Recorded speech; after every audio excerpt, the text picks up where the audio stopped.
The most powerful weapon against racism is knowledge, and the most transformative force is the courage to act when others choose to look away. These words, spoken by civil rights leader John Lewis, perfectly capture the essence of what you're about to witness a story that exposes the brutal reality of workplace discrimination while celebrating the indomitable spirit of those who refuse to be silenced. In the gleaming towers of corporate America, where technology promises to connect us all, some of the most insidious forms of racism continue to thrive, hidden behind polished facades and sanitized mission statements. But this isn't just another story about injustice. This is the story of how a catastrophic system failure became the catalyst for exposing decades of discrimination, and how one young woman's brilliance shattered the glass ceiling that had kept her invisible for far too long. It's a story rooted in the documented experiences of thousands of African American families who have faced systematic exclusion from opportunities, yet found ways to triumph against impossible odds. Today, we dive deep into the intersection of technology, privilege, and perseverance, where a custodian's daughter walks into a corporate boardroom and changes everything. This isn't just her story.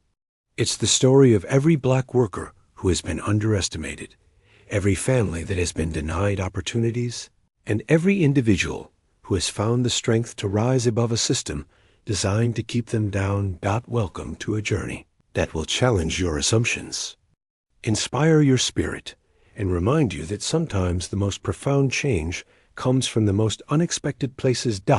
In the sprawling corridors of Meridian Technologies, a Fortune 500 software company in Atlanta, Georgia, the night shift custodial staff moved through their routines with the quiet efficiency of the invisible.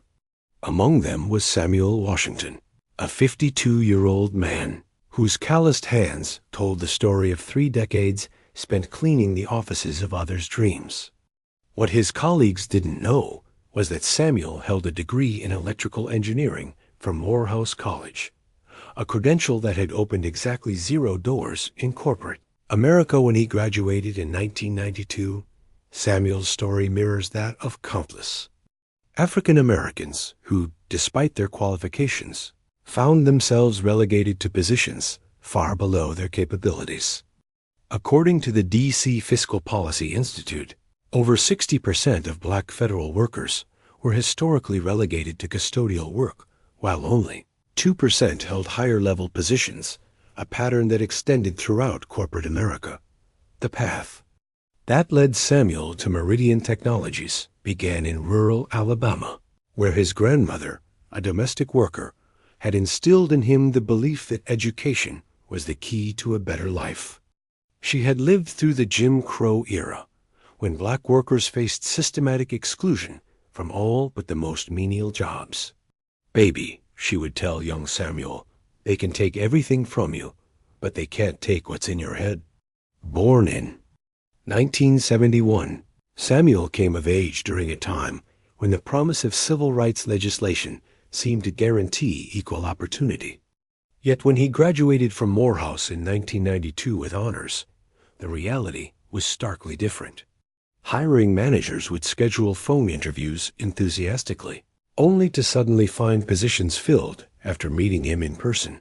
The engineering firms that recruited heavily from Georgia Tech and Emory barely glanced at resumes from historically Black colleges and universities.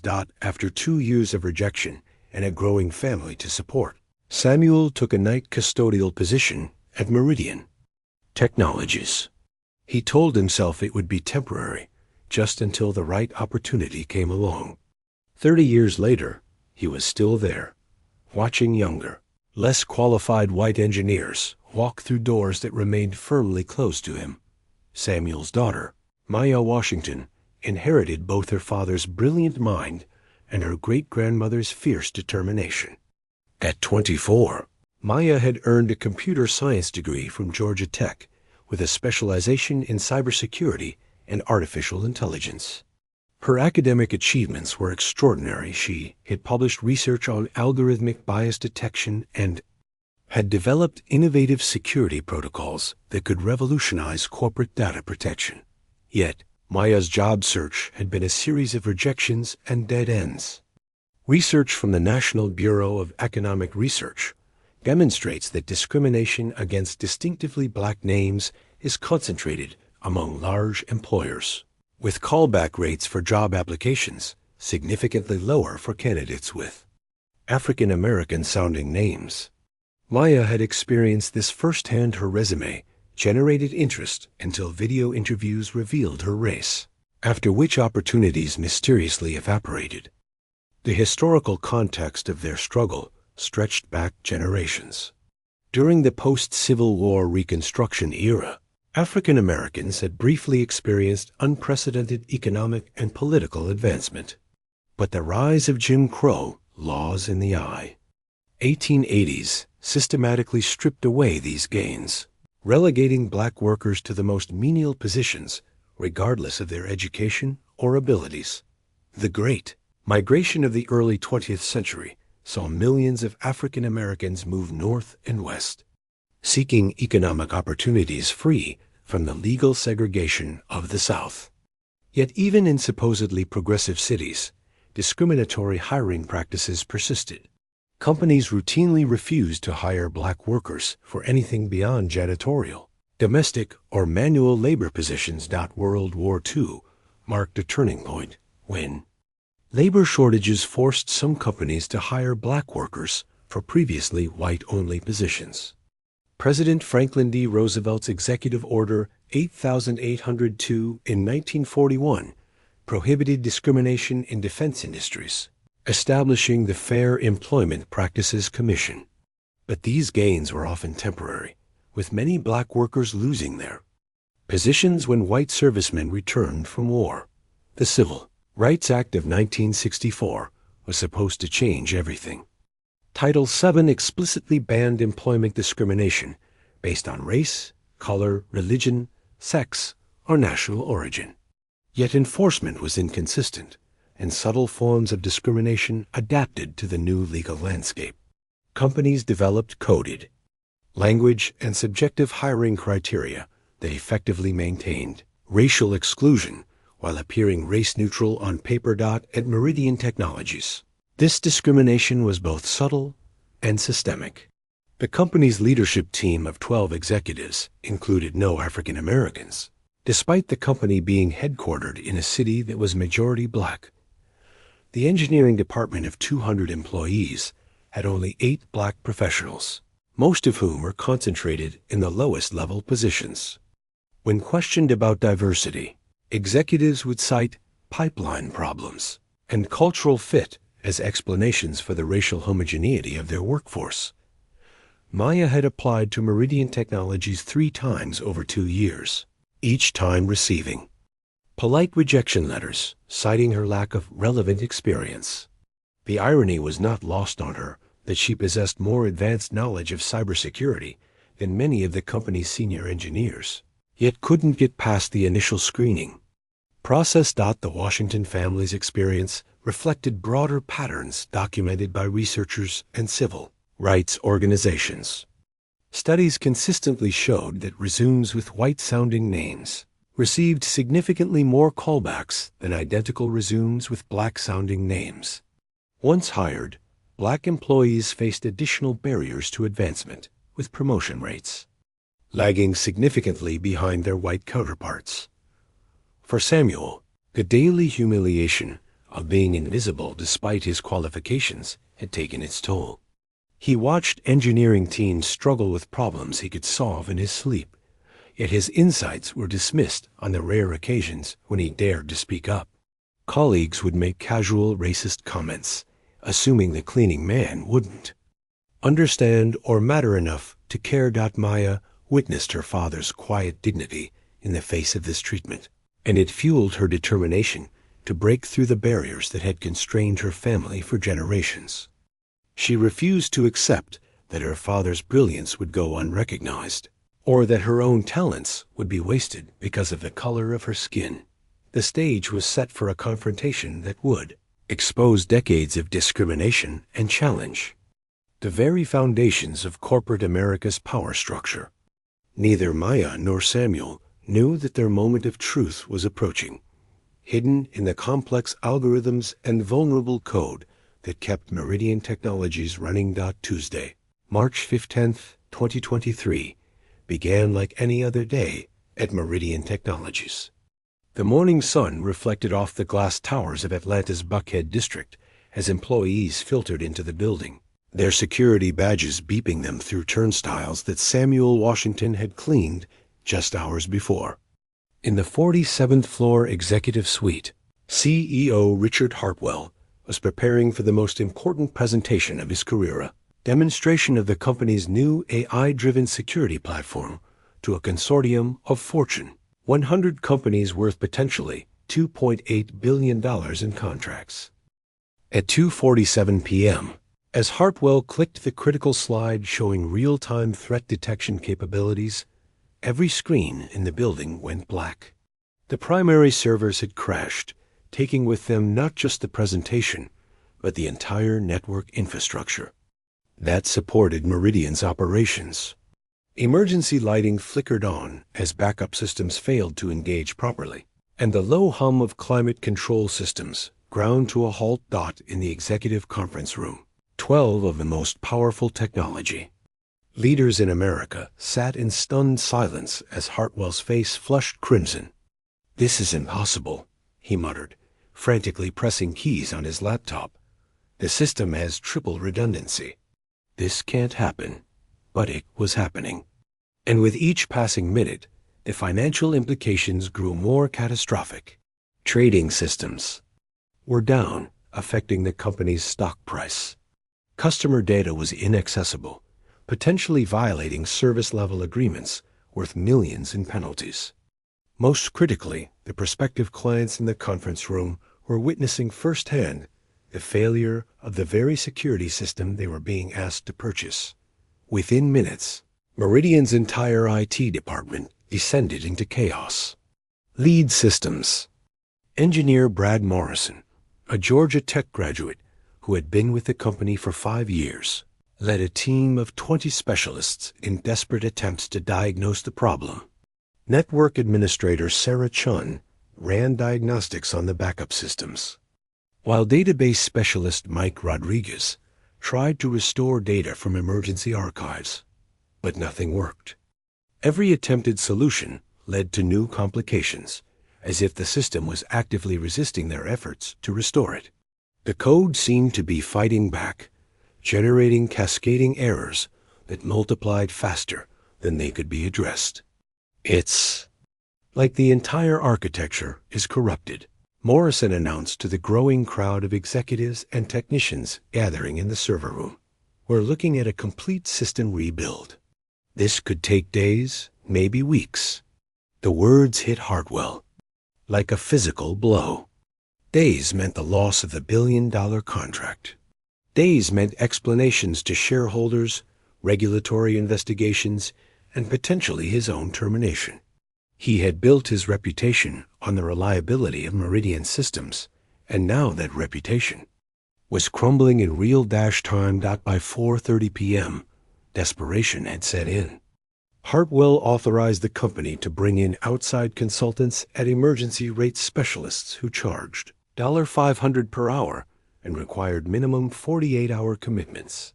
He called executives at IBM, Microsoft, and Oracle, begging for their top troubleshooters to drop everything and save his company. But even as these high-priced consultants began arriving, the system remained stubbornly broken. Each expert offered theories, cyber attacks, hardware failures, software corruption, but none could provide solutions. The most experienced systems architect from IBM, a man who had designed networks for major banks, stared at the code and shook his head in bewilderment. "I've never seen anything like this," he admitted. "It's as if someone designed this failure to be unsolvable." As evening approached, word of Meridian's crisis spread through the technology industry. Competitors began circling, ready to poach clients and talent from a company that might not survive the night. Stock analysts published reports questioning the fundamental viability of Meridian's business model. The very clients Hartwell had hoped to impress were now considering terminating their existing contracts. Meanwhile, in a corner of the building that executives rarely visited, Samuel Washington was beginning his night shift routine. He had watched the chaos unfold from a distance, observing the parade of expensive consultants and the growing panic in the eyes of the people who had dismissed him for 3 decades. Samuel understood more about Meridian systems than anyone realized, not because he had been given access to technical documentation, but because he had been invisibly present during countless late-night debugging sessions, system upgrades, and architectural discussions. The engineers talked freely in front of the cleaning man, never considering that he might be listening, understanding, and mentally cataloging their mistakes. He had seen this particular failure coming for months. The new AI security system had been built on a foundation of legacy code that contained fundamental flaws shortcuts taken by previous development teams who prioritized speed over stability. Samuel had wanted to speak up, but he knew his warnings would be dismissed or worse, could cost him his job. Now, as he emptied trash cans filled with discarded printouts of failed code solutions, Samuel wrestled with a decision that could change everything. His daughter Maya was visiting him that evening, bringing him dinner as she often did when her job search left her feeling defeated. She had planned to spend the evening in the lobby, using the company's Wi-Fi to continue her applications to other firms. At 6:45 p.m., Maya entered the Meridian Technologies lobby, carrying a bag of her father's favorite Chinese takeout. She expected to find him taking his dinner break in the small employee area where custodial staff were permitted to eat. Instead, she found him standing in the hallway outside the executive conference room, listening to the heated voices inside. "They're talking about bankruptcy," Samuel whispered to his daughter. "The whole system is down, and nobody can fix it." Maya had heard about the crisis on the news during her drive over. Technology failures at major corporations were always big stories, but she hadn't realized the full scope of what was happening at her father's workplace. As she listened to the executives' increasingly desperate conversations, her mind began analyzing the symptoms they described. "Dad," she said quietly, "what they're describing sounds like a recursive authentication loop in a distributed system architecture. If the AI security protocols are trying to verify themselves against a corrupted master key, it would create exactly this kind of cascading failure." Samuel looked at his daughter with pride and pain intermingled in his expression. Here was someone who could potentially solve the crisis that had stumped dozens of experts. But she couldn't even get an interview at this company because of the color of her skin. The incident that would change everything was about to begin. But first, it would require a father to make a choice between the safety of invisibility and the courage to demand that his daughter's brilliance be recognized. It would require a young woman to walk into a room full of people who had systematically excluded her and prove that intelligence and innovation know no color boundaries. As voices rose in the conference room, and the cost of the failure mounted by the minute, Maya Washington was about to step out of the shadows and into a confrontation that would expose not just technical incompetence, but decades of racial discrimination that had kept brilliant minds like hers locked out of the opportunities they deserved. The weight of systemic exclusion had been Maya Washington's constant companion since childhood. She remembered being 7 years old, visiting her father at work during a school holiday, and watching him transform from the confident, knowledgeable man she knew at home into someone who made himself small, invisible, almost apologetic for existing in spaces that weren't designed for him. "Why don't you tell them you know how to fix their computers, Daddy?" she had asked innocently, after watching him listen silently while engineers struggled with a problem he had already solved in his head. Samuel's response had been gentle but firm. "Baby girl, some fights aren't worth the consequences. My job is to take care of our family, and sometimes that means staying quiet. But Maya had inherited her great-grandmother's rebellious spirit. Throughout high school and college, she had refused to make herself smaller to fit into spaces that questioned her belonging.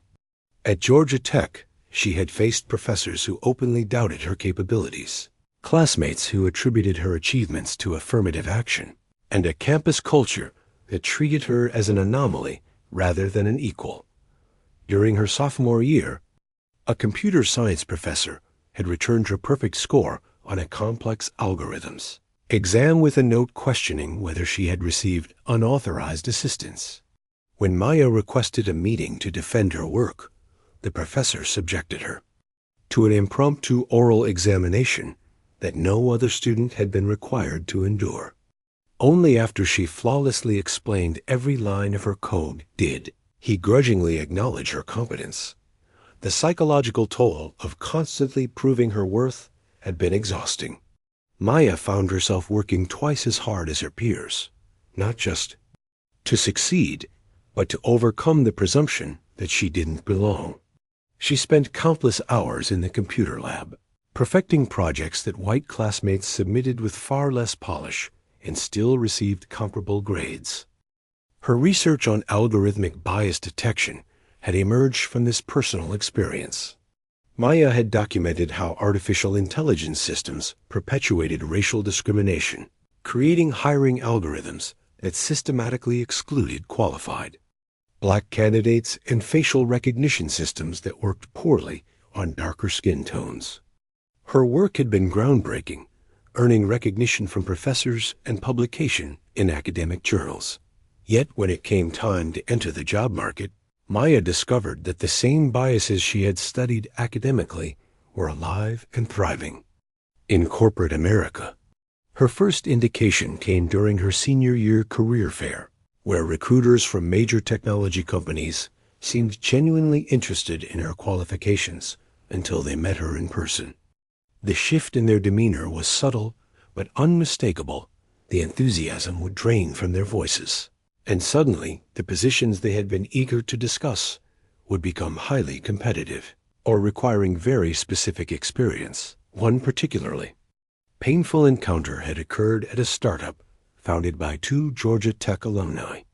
The company's recruiter, a young white woman named Jessica, had scheduled an interview based on Maya's impressive resume and coding portfolio. When Maya arrived at the company's trendy midtown office, Jessica's face had registered surprise, followed by an awkward attempt to maintain professionalism. The technical interview had gone flawlessly. Maya solved complex coding challenges that stumped other candidates, demonstrated deep knowledge of system architecture, and proposed innovative solutions to the company's scaling problems. The engineers conducting the interview seemed genuinely impressed, making comments like, "This is exactly the kind of thinking we need, and your approach is more sophisticated than what we're currently using." 2 weeks later, Maya received a form rejection letter citing cultural fit as the reason for her non-selection. When she researched the company's eventual hire for the position, she found a white male recent graduate whose academic credentials and experience were significantly weaker than hers. This pattern repeated itself across dozens of applications. Companies that desperately needed her skills would find reasons not to hire her. The rejection rationales became a familiar litany: overqualified, not quite the right fit, looking for someone with more collaborative experience, or the particularly insulting, seeking candidates with stronger communication skills. Despite Maya's record of successful presentations and publications, the emotional impact of constant rejection began to wear down even Maya's considerable resilience. She started questioning herself in ways that her white classmates never had to. Was there something wrong with her interviewing style? Was her confidence being perceived as arrogance? Should she straighten her natural hair or modify her speaking patterns to seem more approachable? Samuel watched his daughter's growing frustration with a mixture of pride and heartbreak. He was proud that she refused to give up, that she continued. to believe in her own worth, despite a system designed to convince her otherwise. But he was heartbroken because he recognized the same patterns that had derailed his own career 30 years earlier. "The game is rigged, baby girl," he told her during one of their evening conversations. "But that doesn't mean we stop playing. It means we get smarter about how we play." Maya's resistance took multiple forms. She began documenting her job search experiences, creating a detailed database of companies, interview processes, and outcomes that revealed clear patterns of discrimination. She connected with other Black technology professionals through online forums and professional organizations, sharing strategies for navigating hostile environments and supporting each other through the psychological toll of constant exclusion. She also began volunteering with organizations that taught coding to underserved communities, particularly young Black girls who reminded her of herself at that age. These workshops became a source of inspiration and purpose, showing Maya that her skills could make a difference, even if corporate America wasn't ready to recognize her value. The financial pressure of unemployment added another layer of stress. Maya had student loans to repay, and watching her father work multiple shifts to help support her while she searched for work that matched her qualifications created a guilt that gnawed at her constantly. She considered taking jobs well below her skill level just to relieve the financial burden, but Samuel wouldn't hear of it. "You don't compromise your worth because other people can't see your value," he insisted. "The right opportunity will come, and when it does, you'll be ready." Maya's resistance also involved studying the companies that had rejected her, analyzing their public diversity reports and leadership structures. She discovered what she already suspected. These organizations talked extensively about their commitment to diversity and inclusion while maintaining overwhelmingly white leadership teams and engineering departments. The hypocrisy was particularly galling at companies like Meridian Technologies, which published glossy reports about their diversity initiatives while their actual hiring practices told a different story. Maya had applied to Meridian 3 separate times, each application more tailored to their stated needs than the last. Each time, she received automated rejections that suggested her qualifications hadn't even been seriously reviewed. The systemic nature of the discrimination became even clearer when Maya began researching the backgrounds of engineers who had been hired for positions she had sought. Time and again, she found that white candidates with weaker academic records, fewer relevant skills, and less impressive portfolios were being selected over more qualified Black candidates. This pattern reflected broader research showing that hiring discrimination against African Americans had not declined significantly since the 1960s, despite decades of civil rights legislation and corporate diversity programs.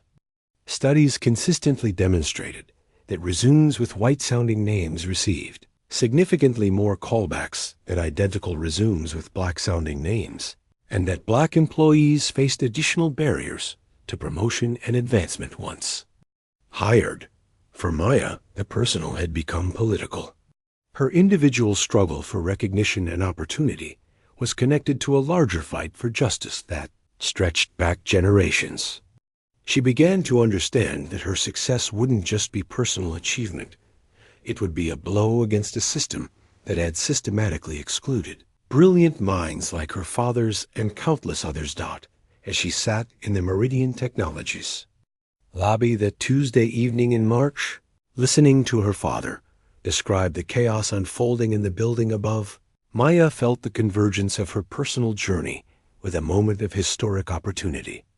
All her years of study, all the rejections she had endured, all the discrimination she had documented and analyzed, everything had led to this moment when her knowledge could no longer be ignored or dismissed. The struggle was about to become resistance in its most powerful form, the undeniable demonstration of excellence that forces recognition from those who would prefer to look away. At 7:23 p.m. As frustrated executives debated whether to declare bankruptcy or attempt a desperate weekend rebuild of their entire system, Maya Washington made a decision that would change her life forever. She walked up to the security desk in the Meridian Technologies lobby and asked to speak with CEO Richard Hartwell. The security guard, Marcus Thompson, had worked at Meridian for 8 years and knew Samuel Washington as one of the most respectful and reliable employees in the building.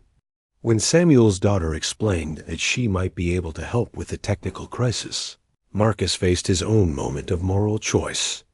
Company policy strictly prohibited unauthorized personnel from accessing executive floors, especially during a security emergency. But Marcus had also witnessed years of discrimination at Meridian, watching qualified black employees be passed over for promotions, while less capable white workers advanced. He had seen Samuel's quiet dignity in the face of casual racism, and he had heard enough technical conversations to know that the custodian understood far more about the company's systems than anyone realized. "Let me make a call," Marcus told Maya, picking up his radio to contact his supervisor. Within minutes, word reached the executive floor that someone downstairs claimed to have insights into the system failure. Hartwell's initial reaction was dismissive. How could a random visitor understand something that had stumped IBM's best consultants?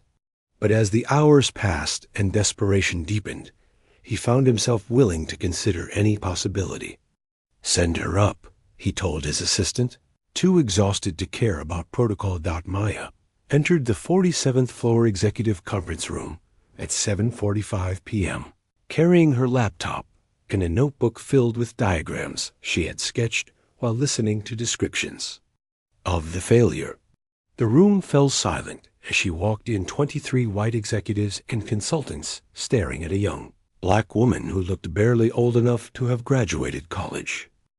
"I understand you're experiencing a recursive authentication failure in your distributed security architecture," Maya began, her voice steady despite the magnitude of the moment. "Based on what I've observed, your AI security system is stuck in a validation loop because it's trying to authenticate against a master key that was corrupted during your last system update." Brad Morrison, the lead systems engineer, scoffed audibly. "That's impossible. Our authentication protocols have multiple fallback mechanisms. The system can't get stuck in a loop." Maya opened her laptop and connected it to the conference room's display system. Within seconds, she had pulled up a network analysis tool and begun mapping Meridian system architecture in real time. The display showed connections, data flows, and authentication pathways that even the IBM consultant hadn't been able to visualize. "Your fallback mechanisms are failing because they all rely on the same compromised root certificate," Maya explained, highlighting specific nodes in her network map. "When the AI security system was installed last month, it overwrote your backup authentication servers with its own protocols. Now, when the primary system crashes, the backups can't authenticate themselves because they're looking to the crashed primary for validation." The room was completely silent. Maya's analysis, completed in less than 5 minutes, had identified the exact cause of a failure that had stumped dozens of experts for nearly 6 hours. Hartwell leaned forward in his chair. "Even if your diagnosis is correct, how do you propose fixing it? Our systems are completely locked down." Maya smiled for the first time since entering the room. "You need to bootstrap a new authentication pathway using your legacy backup systems, the G ones your security upgrade was supposed to replace but didn't actually remove. I can show you how to access them and create a temporary authentication bridge that will allow your primary systems to restart safely." What happened next would become legendary in technology circles for years to come. Maya, working with extraordinary speed and precision, guided Meridian's technical team through a series of complex procedures that gradually brought their systems back online. She identified not just the immediate problem, but several underlying vulnerabilities that could have caused similar failures in the future. As servers came online and data began flowing again, the executives in the room watched in stunned amazement.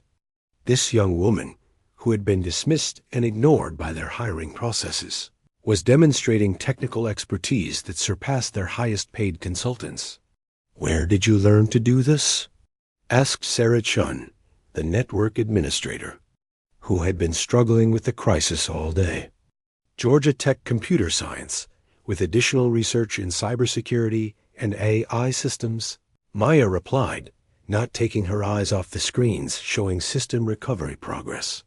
"I've been studying distributed security architecture for 4 years, including research on the specific vulnerabilities in the type of system you're running." At 9:17 p.m., the last of Meridian's critical systems came back online.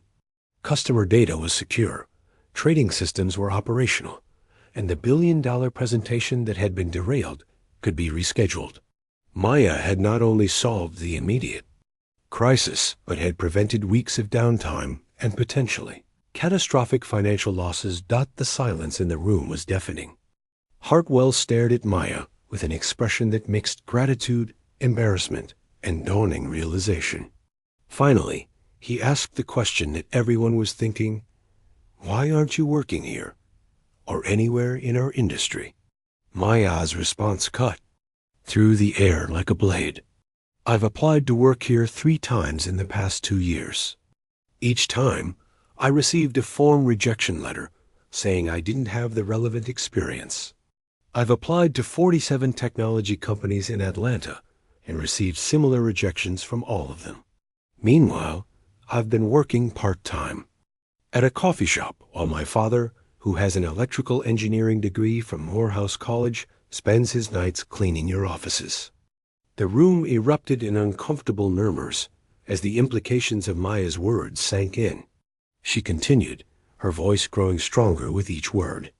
"I've spent 4 years documenting hiring discrimination in the technology industry.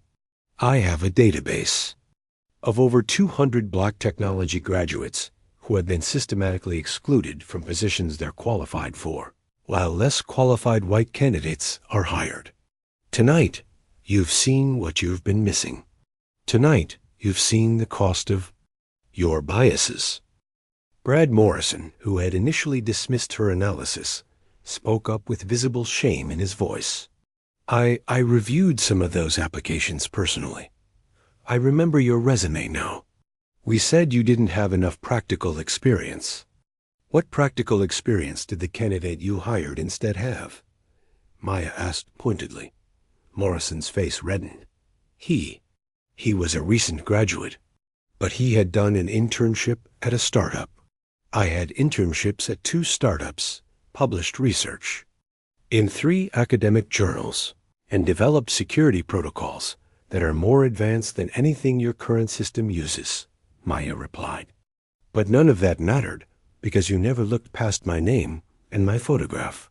Hartwell realized he was witnessing a moment of historic significance.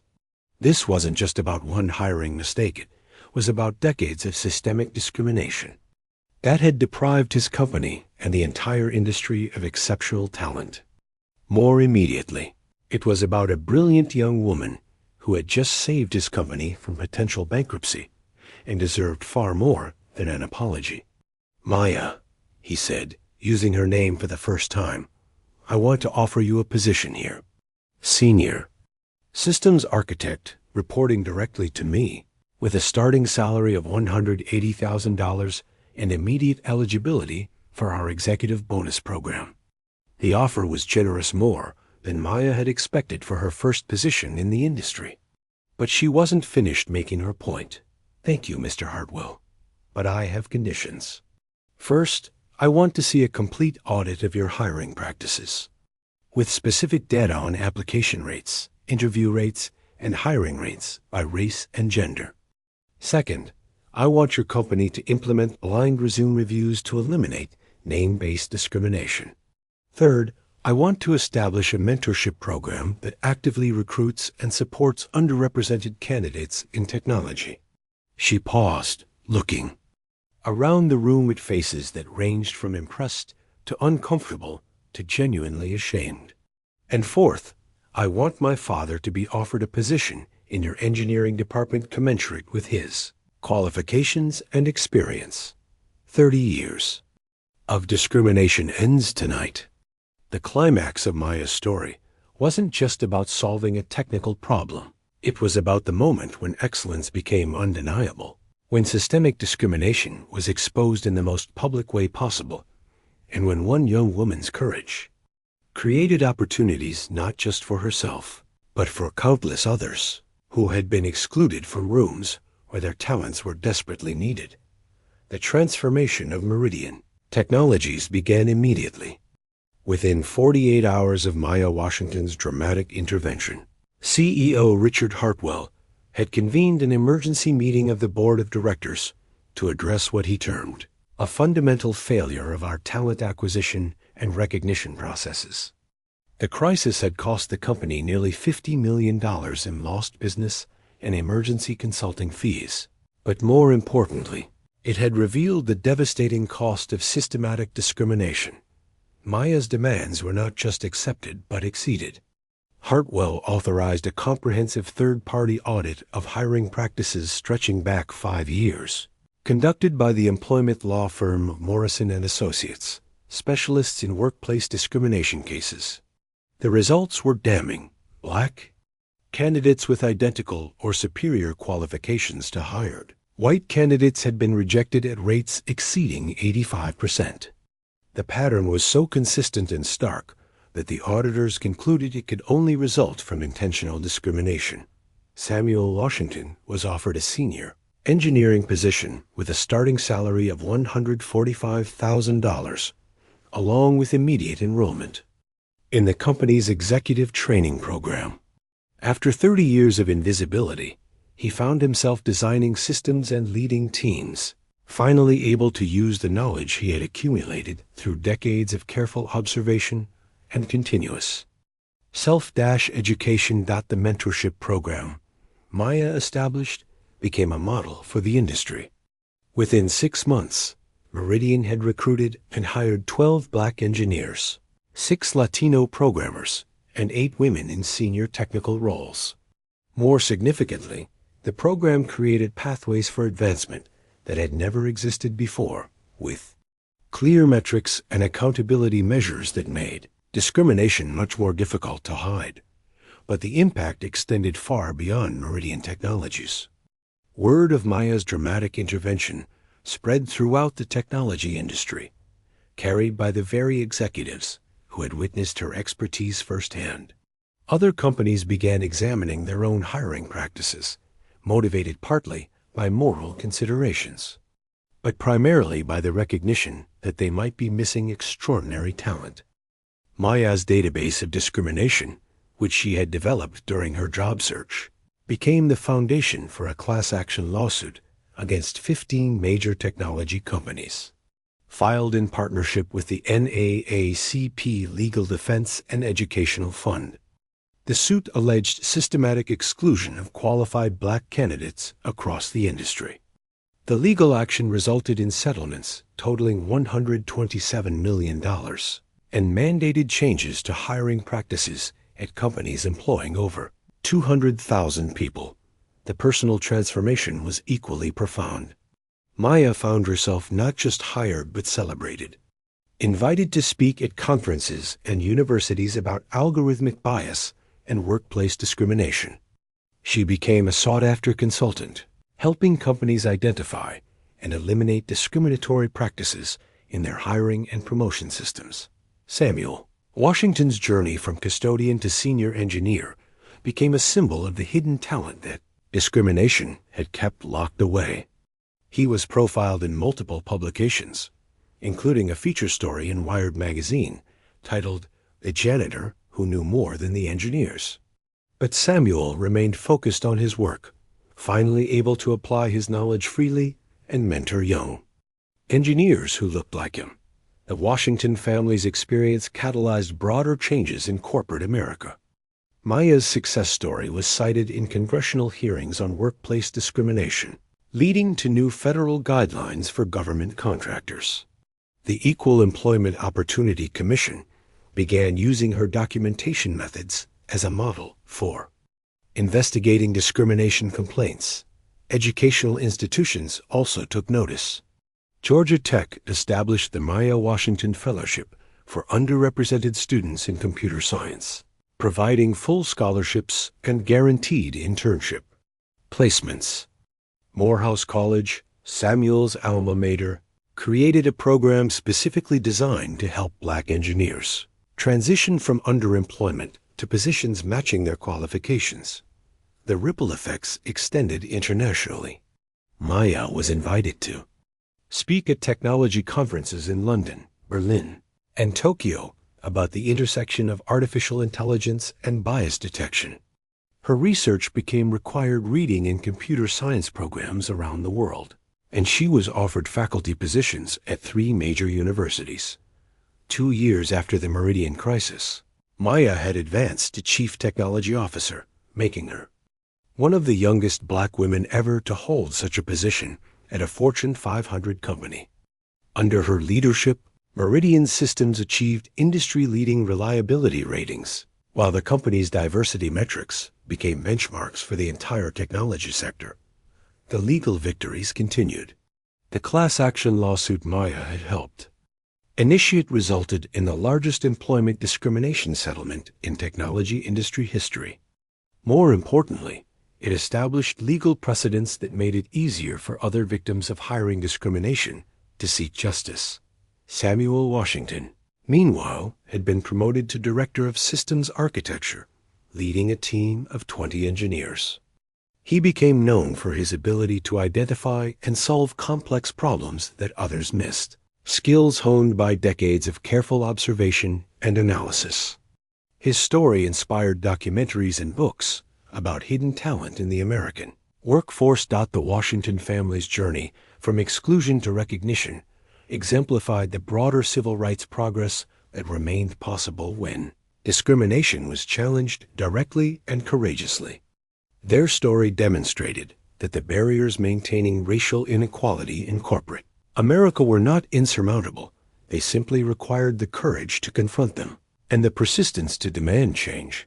Maya's impact on the technology industry continued to grow. She founded a nonprofit organization, Code Justice, that provided coding education and job placement services for underrepresented communities. The organization helped over 1,000 people find employment in technology fields within its first 3 years, creating a network of professionals committed to expanding opportunities for others. The transformation of Meridian Technologies became a case study taught in business schools and diversity training programs. The company's journey from discriminatory hiring practices to industry leadership in inclusion demonstrated that diversity was not just morally imperative, but also economically advantageous. Under Maya's technical leadership and Samuel's systems expertise, the company's performance metrics improved dramatically, while employee satisfaction reached all-time highs. Recognition came from multiple sources. Maya received the Presidential Medal of Freedom for her contributions to civil rights and technology, while Samuel was honored by the National Society of Black Engineers for his perseverance and eventual success.